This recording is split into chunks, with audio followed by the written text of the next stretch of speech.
नागपूर गुन्हे शाखेच्या एनडीपीएस पथकानं 21 ऑगस्ट रोजी 907 ग्रॅम मेफेड्रोन ड्रग्जसह 3 आरोपींना अटक केली होती।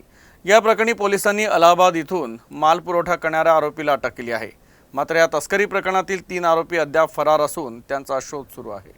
गुन्हे शाखेच्या एनडीपीएस पथकानं सापळा रचून ड्रग्जची तस्करी करणाऱ्या गंगाधर खोब्रागडे, राकेश गिरी आणि अक्षय बंडू वंजारी यांना 907 ग्रॅम एमडीसह 21 ऑगस्ट रोजी अटक केली होती।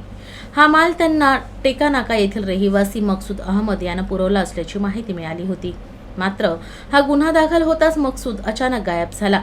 तो अलाहाबाद येथे त्याच्या नातेवाईकाकडे लपल्याची गोपनीय माहिती पोलिसांना मिळाली होती।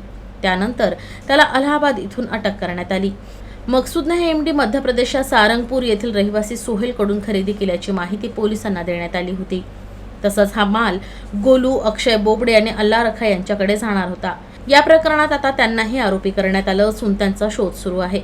मकसूदवर 14 गुन्हे दाखल असून त्यापैकी 5 गुन्हे अंमली पदार्थ विक्रीसाठी नोंदवले गेले होते। आरोपी हा जो आहे मकसूद मागील ऑगस्ट महिन्यामध्ये आपल्याकडे एनडीपीएस पथकाची नागपूर पोलीस आयुक्तालयाअंतर्गत एक मोठी कारवाई झाली होती। त्यामध्ये जवळजवळ 907 ग्रॅम एमडी पकडण्यात आला होता। त्याच्यामध्ये 3 आरोपी त्याच ठिकाणी अटक करण्यात आले होते।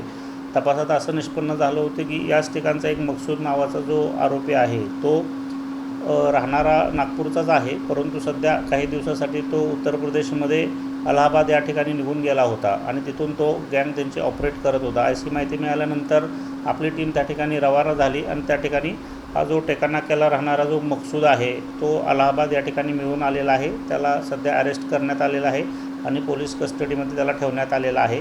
उर्वरित आरोपींचा शोध सुरू आहे आणि मकसूदबरोबर अजून कोण सामील होते ही जी काही माहिती आहे त्याबद्दल योग्य पुढील तपास सुरू आहे।